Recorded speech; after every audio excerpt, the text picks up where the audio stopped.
arts nonprofit based in Providence, Rhode Island, with a focus in the industrial arts.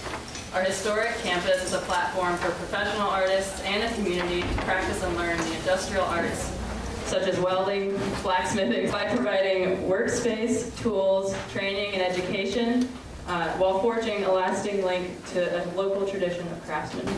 So at the Steelyard, me and Jenny run the department, the Public Products Department. And what we do in the Public Products Department is we connect communities to artists. We do this by working with cities, towns, businesses, and other nonprofits and organizations to find opportunities in their public space for artistic intervention, such as trash cans and public sculptures. The Steelyard provides shop space, tools, materials, and expertise to help fulfill these visions. So the town of Bristol is a partner with the Steelyard. We are in the East Bay of Rhode Island. We're a peninsula. We are surrounded by Mount Hope Bay and Narragansett Bay. Our population is about 22,000. Our economy is a mix of manufacturing, tourism, specifically heritage tourism, cultural tourism, education, and health. And we have a very historic downtown, and we have distinct neighborhoods also in the historic downtown. And we also host the oldest continuous 4th of July parade. So our goals and the project that we're going to speak about relate to the larger community goals. We have a very pedestrian-friendly downtown. We have great sidewalks. We pride ourselves on being a walkable community, a bikeable community. We have the East Bay Bike Path begins, or some say ends, but we say begins in Bristol. We've got the goal of making walkability better, improving bikeability, and also beautification. And our work dovetails with our local health equity zone, which is a collaboration of neighborhood groups that are funded through the Rhode Island Department of Health. And one of those neighborhood groups, the Mosaico Community Development Corporation, focuses a lot of their work on the Wood Street neighborhood, which we're going to talk about a little later. And the Steelyard goals are, of course, to support the goals of Bristol. Additionally, our goals are to get art out there where there was no art before, by incorporating it into non-art objects, such as trash cans, bike racks, and other street amenities. Our other goals are to employ local artists and pay them, design high-quality products, good designs that serve residents and tell the neighborhood story, and also to train artisans in metal fabrication and working with the community.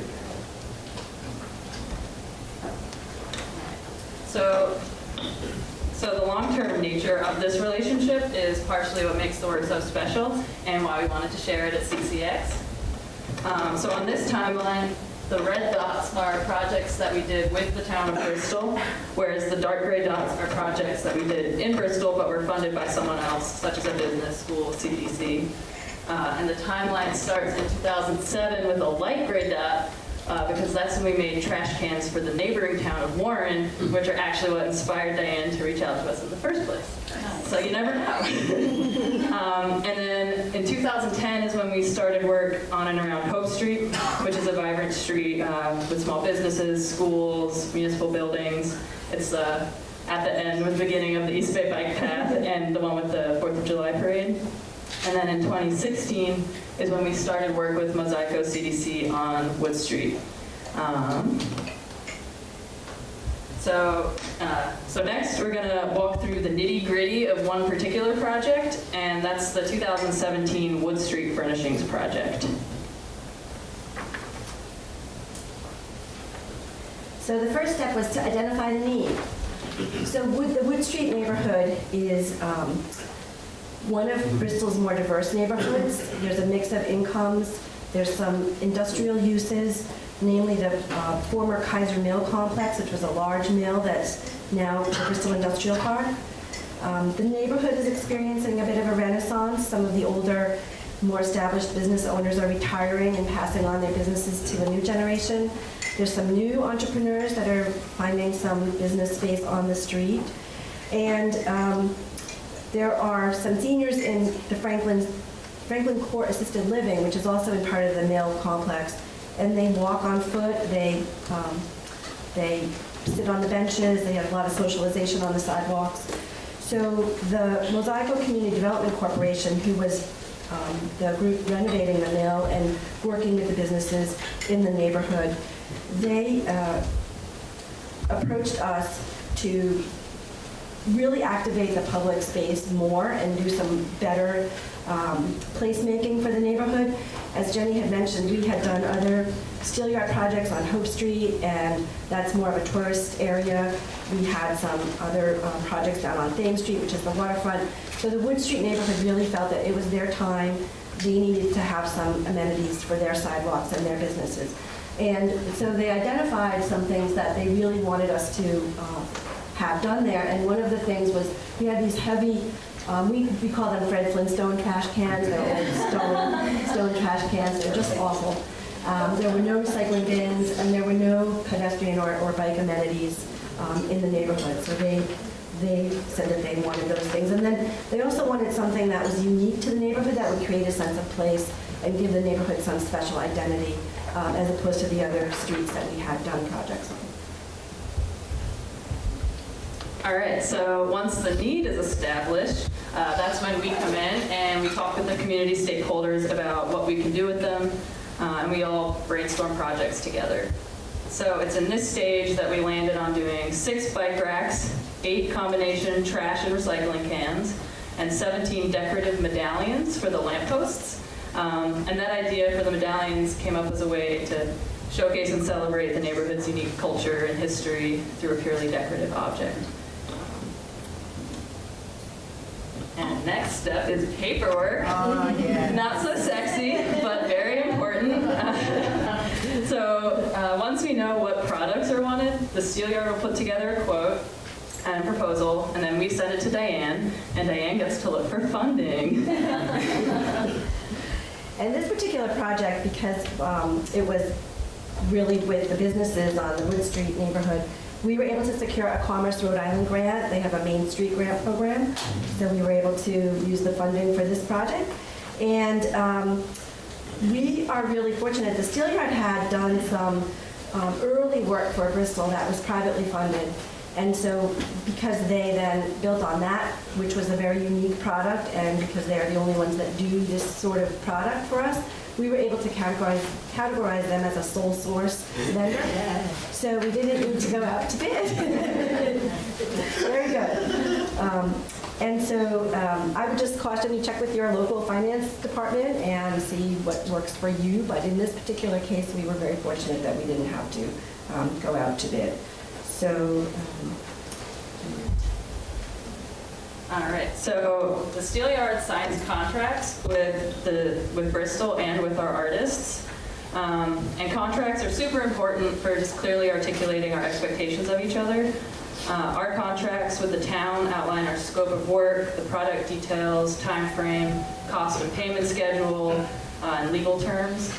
And we typically ask for a 50% deposit so that we can actually pay artists for design work. And our artist contracts similarly outline the scope of work, timeline, the stipend for their payment, and rights and responsibilities. And the Steelyard owns the designs, but we credit the artists, and they can use our images and stuff for their portfolios. So now we're on to step 4, where stuff actually starts to get fun, or at least for me, and the artists. So here, the Steelyard curates a team from our network of local artists, and luckily we live in a city where there's tons of talent there, especially from the colleges like RISD and Brown and Rick. It's also important to know your talent pool's strengths and design aesthetics, and so you can put together the best team to fulfill the client's needs and wishes. And we're always looking for opportunities to pair experienced artists with trainees. We hire all artists as independent contractors, and then we sign our contracts outlining intellectual property and protections, and then this is where we first pay the artist. And now we do the work, which is we meet with the community stakeholders to develop visual themes and desired aesthetics. And then we bring design teams through the area so they can draw inspirations from it. For example, on this project, they drew inspiration from the architecture, seafaring, the seafaring history, and there's also existing public art out on the street in the form of mosaics. And so now we develop the designs, and we go through a review process with the community stakeholders. This normally includes a few initial concept sketches, and then we do 1 to 2 rounds of revisions on those sketches. And so what we do here is we just let the artists do what they do best, to be creative, inspired, and use their skills, and then let the client give the input on the designs. And this is the fun part for us too, with the designs. As Tim said, they get their inspirations from the architecture and the different elements of the neighborhood. And we have a small committee that needs to review the designs and give our feedback. And the designs, for us, the designs that rise to the top are the ones that I think really reflect some of the iconic images of the community. And for example, on the left side of the slide, there's 3 bike racks, and one takes its inspiration from a church in the neighborhood. The middle one is from one of the facades of one of the mill buildings, and then the one on the right is the smokestack at the mill. So they really tie into the community. And we usually have maybe just a couple of tweaks, minor modifications, and then the designs are finalized. The other thing that we really appreciate about working with the Steel Yard is they're very responsive to our design needs. For example, one of the earlier iterations of the trash cans had an opening at the top that let a lot of rainwater in, and people would overstuff them with big things, which made our DPW, it gave us difficulty in removing the trash from the top. So they retrofitted the design, and they put on rain caps, and then they did side openings so that the trash could be easily removed. And that, I have to say, we got a lot of buy-in from our DPW once we recognized that that was a real concern that they had, and then the Steel Yard was able to address it in their designs. And now on to the next step, which is fabrication. We also pay artists here too. With our model, the artists just have to come in and work. We provide the shop space, the tools, the expertise, and project oversight. This includes client negotiation, ordering materials, problem solving on fabrication problems, and provide liability insurance on the product. The last step is to finish the product, which we usually powder coat, paint, or galvanize, whatever the client chooses, and we use local vendors and industry partners in this. Now for step 6, which is pretty much usually the last step on any project, is the installation. And it's time to pay artists one last time. This is a great time to engage with residents and workers in the area. We make a bit of noise so people will come out, and this is our chance to interact with the community. It's also great for the artists to see the reaction from the public, which is 99% of the time positive. And it's, it's just it's a great occasion, and it's fun.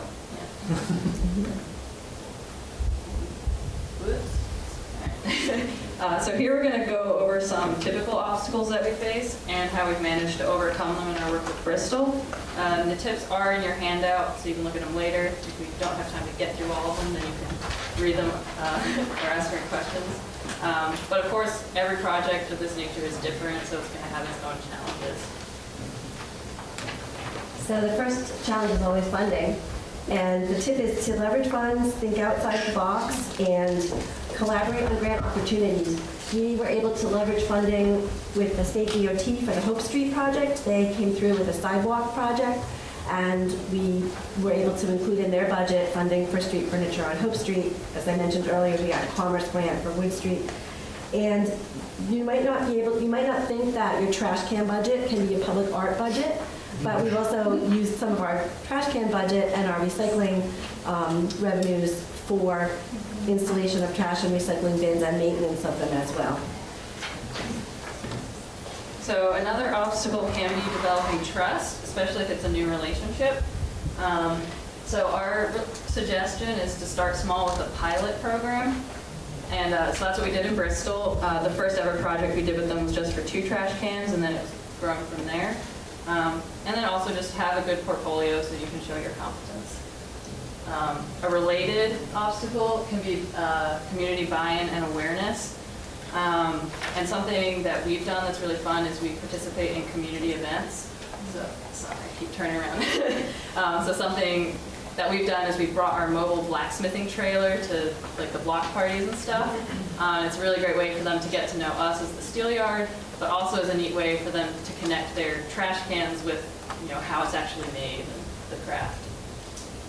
Another obstacle can be balancing community input with artistic excellence. And everyone does this differently, but at the steel yard, we like to incorporate the community feedback very early on in the process, and then allow the artists to be the experts in design, using what the community gave them. Sometimes an obstacle is just not knowing where to start. And as Jenny mentioned, my inspiration for the steel yards coming to Bristol was the neighboring community. So I would say just be an active traveler. I mean, you're all here in Montpelier, and these sessions are helpful, and you get to experience different towns. And if you see something that you like, call the town and see how they made it. Okay, impact. Oh, impact. Got All right. 2 minutes left, so. So we'll skip through some of our obstacles. So for Bristol, this project and the celebrating the unique culture and the character of the different neighborhoods has had a huge impact in our downtown and our neighborhoods. The the iconic placemaking, the businesses feel good that we're contributing to their customer base and the walkability and the bikeability of the town. And I just have to say the engagement with the steel yards also, they do their blacksmithing. They come to fairs and festivals, and as Tim said, it's loud, it draws people out, and the engagement that we get is amazing, and the learning that we see and the experience is fantastic.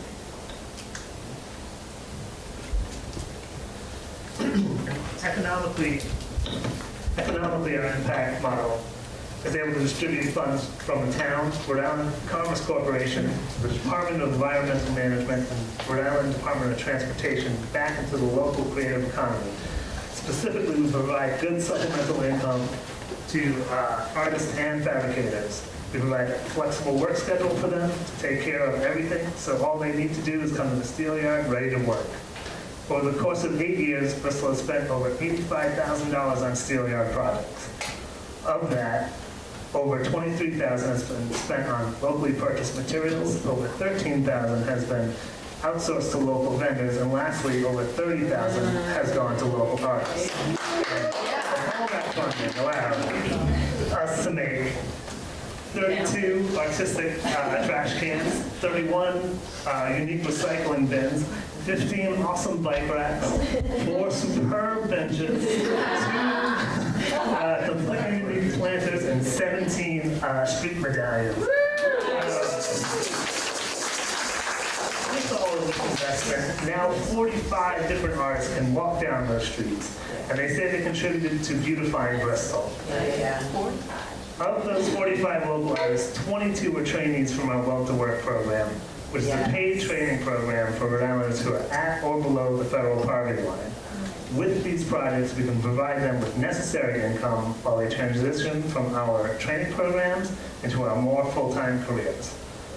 Thank you, and we'll now open up for questions. So I want to talk back about community engagement, because I know Steel Yard does really quite good in their community engagement. But my question is how did the Steel Yard and the city of Bristol engage with young artists who actually live in the town? So i.e., did you hire any artists who live in the community where you were?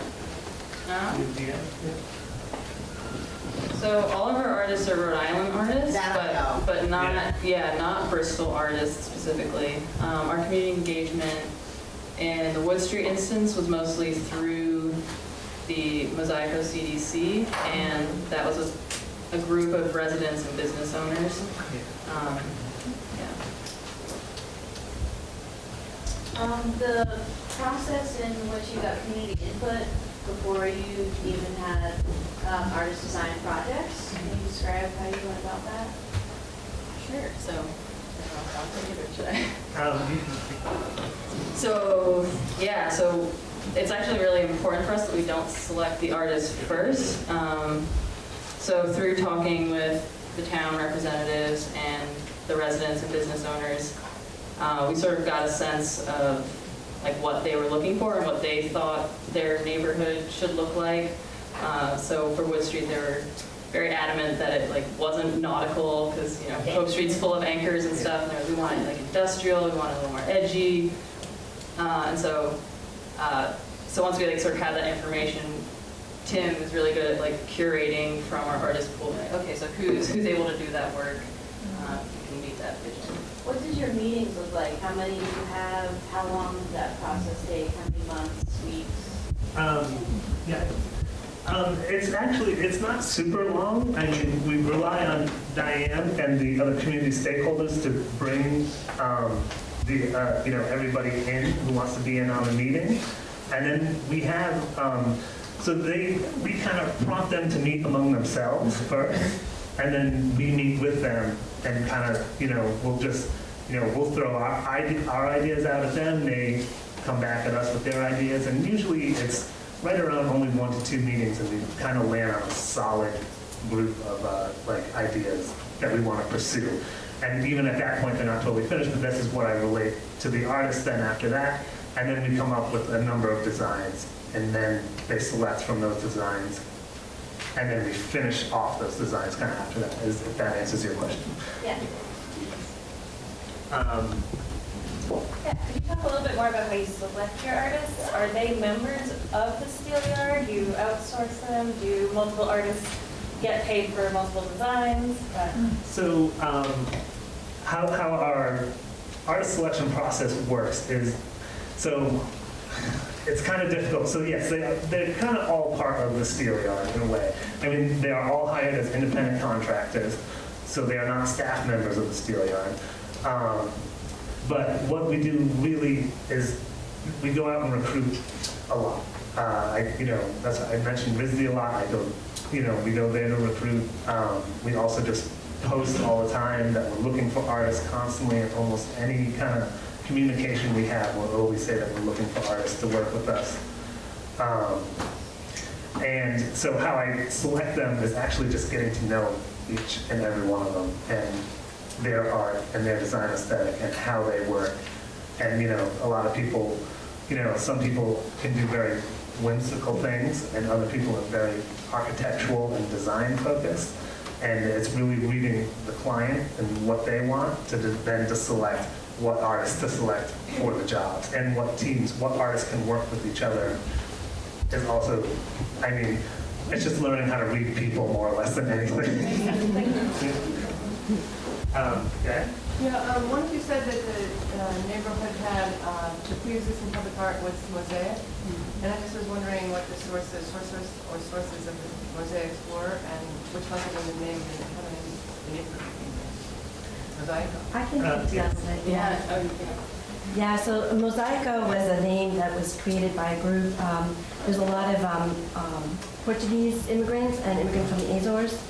And so the mosaic was sort of a word that was sort of like blending of everything into a bigger picture. And they actually had the residents in the Mosaico neighborhood, or the Wood Street neighborhood, they had friends back in the Azores or in Portugal that they knew that they would do these mosaic pieces. And so we commissioned them to do, and there were mosaic tiles on the wall, and there's like a stone mosaic with a ship. I think it's on the ship. So that was sort of the park that was part of the Kaiser Mill that I mentioned. When they did some revitalization, they included senior housing, and that was a little park on the corner that was part of that project. And so that also contributed the inspiration for the Steelyard's work in the neighborhood. And I have to say, it's really cool because you see the artists out with their sketchbooks and their cameras, and they're walking around, documenting things. And then it's really interesting to see what they come back with and what they take away from the neighborhood and to inspire them for their designs. So it's very clear. Two sides of the question. Do you already know what you need to know to be sure that they would meet safety standards, that it's an economical design for a bike rack, or do you have to review that? And on the other side, do you work in communities where you also have to deal with the design review board of any sort? And what do you do? So yes and yes. Yes, I'm quite aware of almost all ADA and all codes, and then also like what makes a good bike rack. You know, we're just not throwing something together. You know, we know like bike racks need 2 points of contact. The walking space should be somewhere right around 18 inches, and so on and so forth. And we can talk about this all day and bore you to death. And as far as, yes, we, I mean, almost every process we have, we're always putting it in front of a committee of some kind. But yeah, there is some instances where we have to get it reviewed by a historic commission or something like that. And we normally know this all beforehand, before we design it, so we don't, it could be wasting a ton of time. And it's important to find all that stuff out first. Back. I wanted to ask Diane more specifically about the funding. Okay. And especially, I mean, you have that really impressive number. Is there any ongoing revenue source, or are you personally applying for grants for every single project? Because that seems a little less sustainable. I guess it's a mix, but I think personally applying for grants, our department has been very successful at being able to have a project and then look for funding that matches the project. And I think that's, I guess my advice would be, don't try to grant and then try to make your project fit the grant. Have a project that you want and then and then the funding will follow it. We were, as I mentioned, we leveraged funding from the state DOT when they did the sidewalk project. They actually contacted me and said, we've got money in the budget for benches, bike racks, you know, trash cans. And I said, well, we want the steel yard. And so that was, I think, such a successful project because they could turn around a budget very quickly, and then the DOT included that in the bid, but it was, again, a sole source, so they had to go with the steel yards product. So that was kind of a cool way for the funding. Then we had some state DEM grant, Department of Environmental Management, for a small park downtown, and we included planters in the design, and so we commissioned the steel yard through that grant to do the planters and a bike rack. We had the Commerce grant that I mentioned, and then we did get some private funding early on, and we've also been able to use for maintenance of the existing trash cans. Like I mentioned, we've used some local revenues from our budgets for that. But really, we've been, I think most of the funding has been through grants and incorporating steel yard pieces into whatever the project is that we're doing.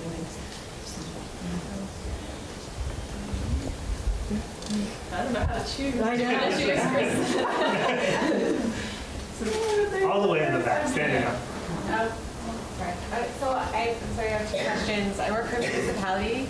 So my first one should be really short, which is there much of a premium for going with the steel yard by the time you factor in like a national manufacturer of steel or iron trash cans, plus shipping, et cetera? And then, but my big question is, what about working with Bristol? What about Bristol themselves and the way they do things makes them a good partner for you being on the private side? Yeah, that's good. And I don't know. I don't know what the comparison is in terms of the product, and if you just ordered something off the shelf. I'm going to say that the steel yards prices are very competitive, because I think if they were not, then we might have to rethink of things. But again, with the grant funding, we've never been over budget. It's always been right on the mark, and I think that it's such a cool way to introduce public art into the town, and I think people really, really love it. And so I don't know if there's any going back to the old. Fred Flintstone. The Fred Flintstone. So it really depends on the project and the size of the project. So as far as pricing goes, the larger the project, the more competitive we are with the pricing. But as far as like, if you do look at anywhere else that offers a custom bike rack, which truly isn't custom, you get to choose like I want it to look like a bicycle, or I want it to do this and have my name laser cut out of it. We're really close, and what you're gonna get from us is something that's local, and yeah, so with the shipping and everything, we pretty much all comes out in the wash almost. Yeah, and we're your number one contact through the whole thing, too, is the other benefit to this as well. And we also, yeah, so we're right there from design all the way to the install. So I feel personally that it's pretty competitive, price-wise. And I guess what makes it a good fit for us to work with Bristol is actually originally was just their willingness to take the chance on us, and their willingness to also just like be like, we want something that's cool and fun, and talks about the neighborhood is not just something from a catalog. Like they wanted to brand their neighborhood with something unique, and this was a great way to do it. I just want to second what Yeah. Tim said about the commitment, and that for us is huge because, as he said, you're not just ordering a bunch of trash cans that are going to show up and then you're kind of on your own. They actually come, they install them, they come back and they look at the ones that have been there and make sure that they're all still good. As I mentioned, they've retrofitted earlier ones, the earlier trash cans, and so they're invested in the community and they're invested in their product, and that's a really big piece of what makes it special too. Does that mean maintaining them as well in the future? Like how is there a 5-year, is there a 10-year, is there a follow-up? So honestly, like if something like totally breaks down within the first year, we're gonna help you out. But if a car hits it, Right. Bristol knows this, but they call us and they say, hey, a car hit the trash can. Yeah. Can you come and fix it? And we give them, like, we either say, this trash can is dead.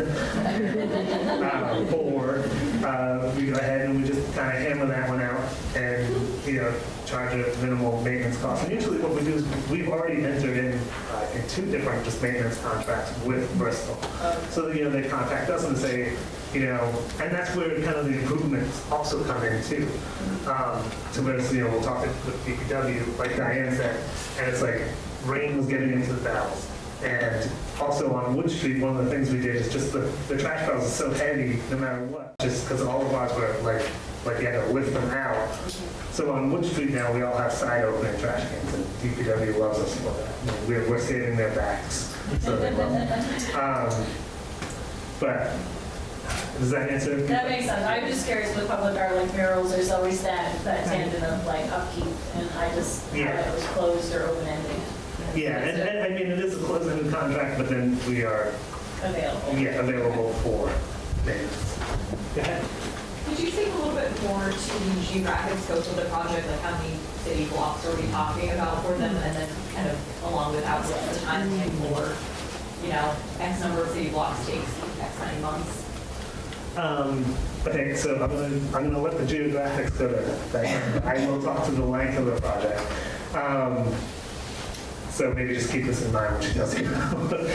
Wood Street, how long did Wood Street actually take? It took us about 6 months, right? From beginning to end? I think a little more than that. Yeah, okay. Yeah, so hold on, I'll just pass this off to them.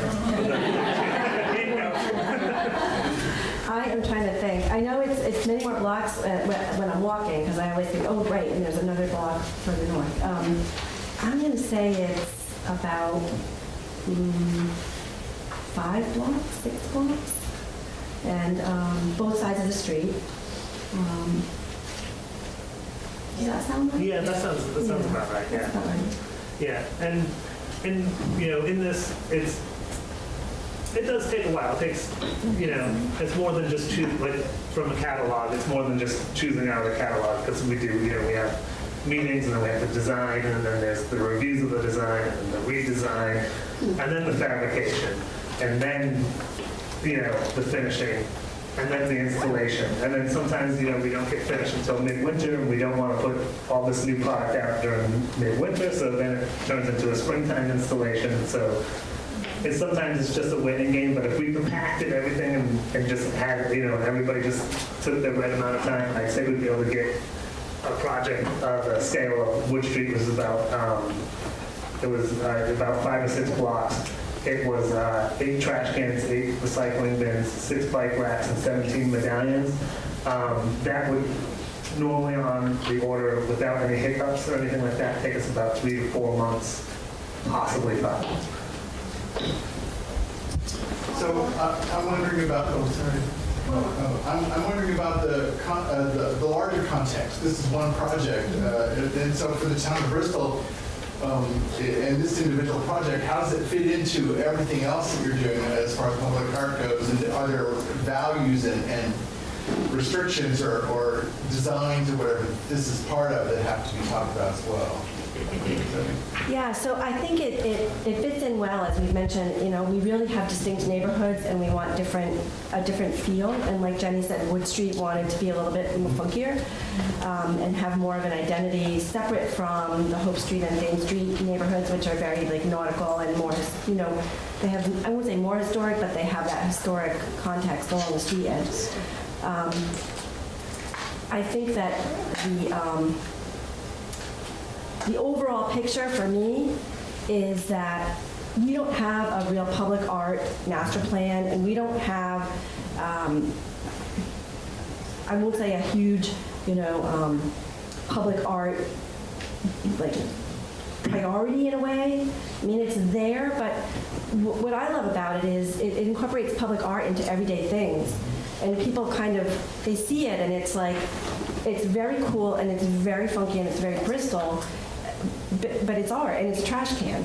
And I really like that. And I think that we've been able to do a lot more because we've been able to just do it as part of our everyday. We need bike racks, we need trash cans, we need benches. And